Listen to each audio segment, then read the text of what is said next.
Qué honor, qué gran privilegio es encontrarnos una vez más aquí en la ley del hombre y de la vida. En nuestros episodios anteriores hemos venido mirando qué es el hombre y cómo está hecho el hombre de acuerdo a la antropología.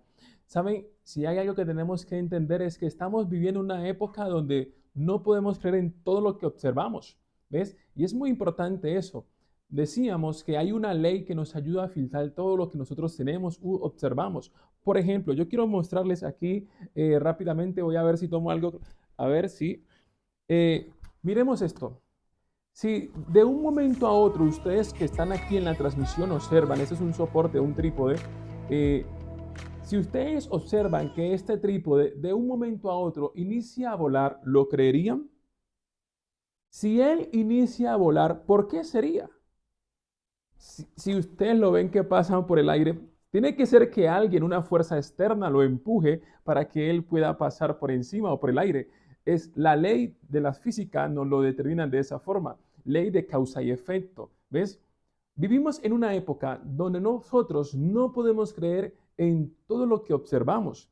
Tenemos una ley que es la ley de dependencia, una ley que nos ayuda a razonar si lo que estamos observando es realmente verdadero o no.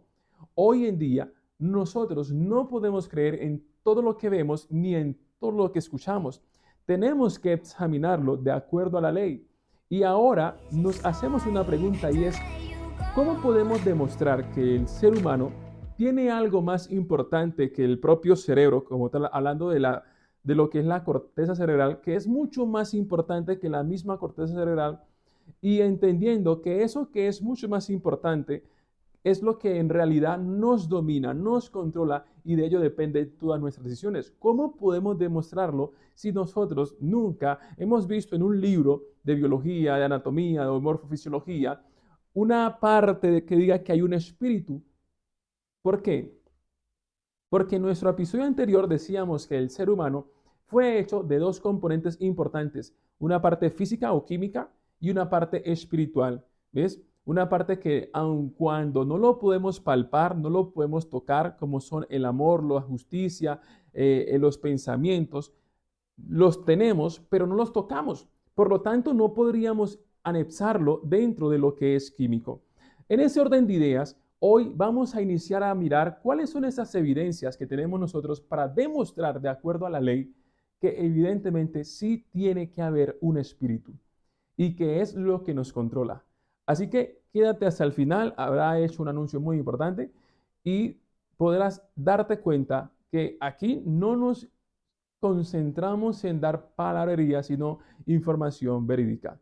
Recuerda, te hablo un licenciado en química y biología con especializaciones en otras áreas del ser humano. Así que vamos a iniciar para que podamos entonces mirarlo. Ahora, vamos a mirar inicialmente dando a conocerte las cosas que un compuesto químico puede hacer y las que un compuesto químico no puede hacer. ¿Por qué? La materia es todo cuanto existe y ocupa un lugar en el espacio. Yo creo que tú y yo estamos de acuerdo en que el cerebro es materia. Por lo tanto, si el cerebro es materia, quiere decir que nuestro cerebro está conformado por elementos químicos. ¿Ves? Hablamos de células nerviosas, perdón, células neuronales, ¿ves? De tejidos, de nervios, pero todo eso está conformado por elementos químicos. Y en esa parte, pues creo que no habría discusión frente a ello, en que todo tu organismo, en especial queremos concentrarnos en el cerebro, es materia. Por lo tanto, si es materia, quiere decir que tiene células y si tiene células o nervios, tiene elementos. Y eso se puede demostrar. En cualquier libro tú lo vas a ver, ¿vale? Si tenemos ese punto claro, que es que mi cerebro es materia, quiere decir que mi cerebro está conformado por elementos químicos y también se puede demostrar. Ahora, ¿qué cosas sí pueden hacer los compuestos químicos? Número uno, vamos a mirarlo y es todo compuesto químico puede o todas las reacciones químicas que se dan se producen, pero dependiendo de factores externos. Es decir, para que el agua inicie a volverse líquida, tiene que depender de un factor externo que llamamos temperatura. El agua por sí misma, si no cambiamos la temperatura, nunca podría cambiar su estado o la forma como reacciona en el ambiente. Luego, entonces, para que las sustancias químicas se den o las reacciones químicas se den, tienen que depender de factores externos. Por eso nosotros los que estudiamos química o los que enseñamos química, enseñamos algo que se llama catalizador, no catalizador o el estado de la concentración o la sustancia. Y de acuerdo a eso, así podemos predecir qué tipo de producto se va a formar. Así que toda reacción química que se da depende de factores externos. Luego, entonces, por ejemplo, cuando tú cocinas, para que cambie la concentración de esos ingredientes, tú tienes que someterla a algo externo, que en este caso es temperatura. Y si quieres meterle mucho más rapidez para que se dé, le metes presión, una olla pitadora. Para que esas sustancias o ingredientes o una reacción química que tú estás haciendo se dé, necesitas factores externos como temperatura, presión y otros más. Luego entonces, una reacción química para que se dé necesita de factores externos. Por ley se puede demostrar, tú lo haces cada día en tu casa.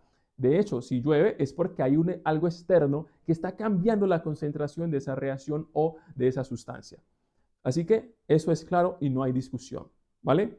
Y es el punto número 1, lo que sí puede hacer una sustancia química.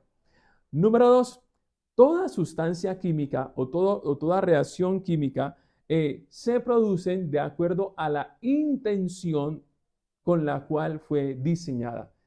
Y en esto, pues ustedes recordarán su clase de colegio cuando les enseñábamos, por ejemplo, una reacción de síntesis, una reacción de descomposición, una reacción de sustitución, una reacción de doble sustitución o intercambio, una reacción de combustión, una reacción exotérmica o endotérmica y otras más.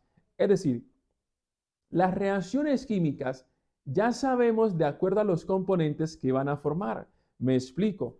Siempre que un elemento está en contacto con el oxígeno, eso va a formar un óxido, excepto el hidrógeno que forma agua. Todas las veces que un elemento cualquiera que sea se une con el oxígeno, va a formar un óxido. Por eso las cosas que se dan a la intemperie se oxidan. Y eso no tiene excepción. Ya fue diseñada con ese fin. Luego, si ese óxido, dependiendo de lo que sea el óxido, se une con agua, ahora vamos a tener otro tipo de sustancias, ya sea un hidróxido o un ácido. Y cuando esos dos se unen, forman una sal. Es decir, químicamente hablando, toda reacción química va a producir lo que la persona que la haga quiere que produzca, siempre y cuando conozca las leyes. ¿Ves? Porque si violamos las leyes, entonces nos dan algo que no queremos. Por ejemplo, para que ciertos alimentos o ciertos elementos, hablando, tengan cierto estado, tendrían que tener cierto nivel de temperatura. Cuando nos pasamos de esa temperatura, entonces por eso la comida no nos queda como queremos, porque no entendemos a qué temperatura dicho elemento se forma un gas, se forma un sólido o se forma un líquido. Por eso cuando nos pasamos de un tiempo, el agua se evapora, porque está demostrado, si lo pasamos de 100, ya se evapora, ya no va a ebullir, sino que se va a evaporar. Entonces, si entendemos eso, entonces podríamos comprender el segundo punto y es, una reacción química va a producir de acuerdo a lo que la persona que la crea quiere que produzca.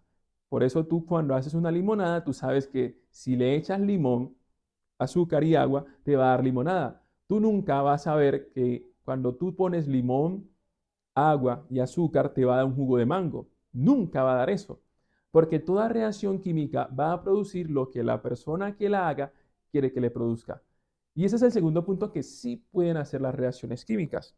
¿Qué otra cosa pueden hacer las reacciones químicas? O una sustancia química o un elemento químico. Número 3, los elementos químicos pueden absorber energía. Recuerden que un átomo no tiene energía propia. Ellos absorben la energía de su medio externo y eso lo vemos en una célula. Ellas absorben su energía a través de la mitocondria. Primero pasa a la membrana, luego a la mitocondria para producir adenosintrifosfato o ATP y de esa forma ellas almacenan por un momento la energía y luego tienen que transformarla y liberarla. Ese es el proceso que hacen los elementos químicos. Número 1, absorben la energía, la transforman y la liberan. Nada más. es lo que hacen ellos. En ese orden de ideas, tres cosas pueden hacer una sustancia química. Número uno, ellas pueden producirse de acuerdo a factores externos, siempre dependen de factores externos. Número dos, van a dar lo que la persona que la hizo quiere que dé. Y número tres, ellas pueden absorber energía, almacenarla por un momento, transformarla y liberarla.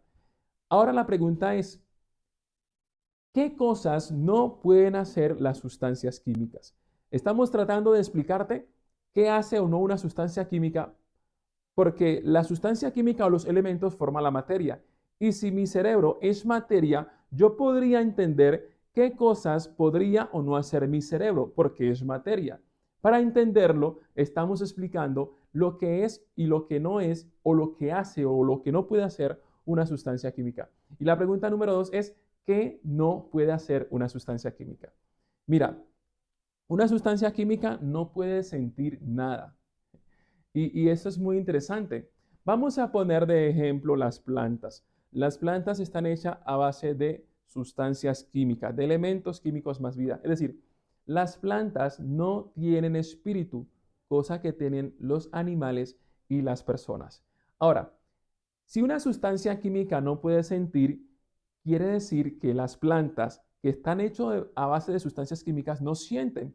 O tú te imaginas que, por ejemplo, te ha pasado que cuando estás comiendo la ensalada, te diga la planta, la verdura, no me muerdas tan duro que me estás haciendo daño.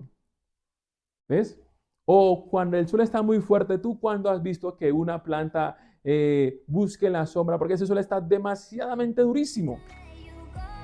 O que se esté lamentando porque el sol está muy fuerte. O cuando, por ejemplo, tú pones la ensalada, las verduras, a hacer, por ejemplo, a la, ¿cómo le llaman? Verduras salteadas, ¿ves? Ves que ellas te dicen, bájale un poquito porque está como que muy arriba la temperatura, está muy caliente esta vaina. Sienten eso es las plantas, aun cuando algunas personas digan que hay que hablarle bonito a las plantas, así tú le hables feo, ellas siempre van a dar oxígeno. No tienen otra opción. Son elementos o sustancias químicas. Luego entonces una planta no siente, no tiene sentimientos. Una planta no se siente triste, una planta no se siente alegre. No ocurre eso con ella, porque no lo tiene. Las sustancias químicas no lo hacen. Número dos, no pueden elegir. Es decir, no pueden tomar ninguna decisión. ¿Alguna vez tú has visto que el girasol, cuando el sol salga, no lo busque? ¿Qué hacen los girasoles cuando el sol sale? Su dirección va por fotolocomoción hacia el sol. Siempre será así. No tiene otra opción. ¿Ves? Pero ahora, pon tres gatos o tres personas con tres platos de comida y verás su reacción. Es diferente. Es diferente. Por lo tanto, una planta no tiene la capacidad de decidir. Por ejemplo, tú a una planta le puedes hablar lo más feo que tú quieras. Tú a una planta no le quieres, si quieres tú la expones a ciertas circunstancias atróficas, por decirlo así, muy horribles, igual seguirán produciendo oxígeno. ¿Por qué? Porque no tienen la capacidad de decidir y decir, me han contaminado tanto que no voy a producir oxígeno. No lo hacen porque no deciden. Número tres, las plantas o las sustancias químicas, perdón, no pueden destruirse a sí mismos o a sí mismas.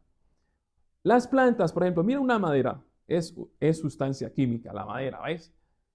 ¿Tú cuando has visto que una planta se dañe o se destruya a sí misma? Tiene que ser de afuera para que eso ocurra, pero nosotros, las personas, sí podemos de autodestruirnos, es decir, cometer suicidio. Inclusive los animales lo hacen, aun cuando no sepan qué es suicidarse, pero ellos se dañan a sí mismos. Cosa que no hacen las sustancias químicas. Una sustancia química, tú nunca vas a ver que ella misma se dañe. Por eso tú nunca ves que un árbol que es sustancia química, en su esencia, todo es sustancia química, a sí mismo se haga daño. ¿Qué otra cosa no pueden hacer las sustancias químicas? No tienen conciencia. Una sustancia química no tiene esa capacidad de saber lo que está sucediendo a su alrededor. ¿Tú no crees que si una sustancia química, por ejemplo, los árboles, tuvieran la capacidad de saber lo que pasa a su alrededor, cuando ven que un auto o una persona los va a chocar y a dañar, no se quitarían del lugar? ¿Por qué no lo hacen? Porque no tienen habilidades cognitivas como las que tú tenemos. Las sustancias químicas no tienen la capacidad de pensar, de razonar. ¿Ves? Y es muy interesante que entendamos eso. Si una sustancia química no tiene la capacidad de razonar, de pensar, de evaluar la evidencia y tomar una decisión, y luego entonces me dicen a mí que es verdad que las emociones son sustancias químicas, ¿tendrían las emociones inteligencia? Es decir, ¿existiría lo que hemos llamado inteligencia emocional? Si la emoción es una sustancia química y los elementos químicos no razonan, no piensan, no toman decisión, ¿qué es entonces lo que es inteligente dentro de nosotros? ¿Qué es lo que tenemos que aprender? Una sustancia química no tiene espiritualidad. Una sustancia química no tiene moralidad. ¿Tú cuándo has visto que una planta sepa lo que es bueno o lo que es malo? ¿Tú cuándo has visto que una planta no lo hace? Porque no tiene espíritu. La planta es meramente sustancias químicas y una sustancia química no puede hacer lo que hasta ahora hemos mencionado. Y lo dejaré aquí en pantalla para que lo podamos ver. En ese punto de vista, la pregunta que nos hacemos es, si los compuestos químicos no tienen lo que hemos dicho, lo que hemos mencionado, surge una duda, una pregunta muy interesante y es, ¿de dónde provienen entonces las capacidades que tenemos nosotros, las personas y los animales, algunos animales? ¿De dónde provienen esa capacidad? No te pierdas nuestro próximo episodio aquí en Respira. Si no te has suscrito, hazlo. Y de esa forma, tú vas a conocer 4 evidencias que nos demuestran que nosotros evidentemente tenemos un espíritu que nos controla, que es el que si no aprendemos a manejarlo, nos daña y nos hacemos daño. Y que por eso no hemos aprendido lo que realmente necesitamos. Aquí en Respira te lo contamos. Si no te has suscrito, hazlo. Gracias por compartir, por suscribirte, por darle tu like, me gusta. Si has llegado hasta este nivel, deja un comentario diciendo, aquí estuve. ¿Ves? Deja tu comentario y de esa forma yo sabré que tú estuviste hasta el final. Gracias por compartir en tu estado con tus amigos, familiares y de esa forma decirle a la gente que tal vez posiblemente estamos engañados. Buenas tardes, buenas noches, buenos días, no sé en qué momento nos estás viendo, pero lo que sea, Dios te bendiga. Bendiciones.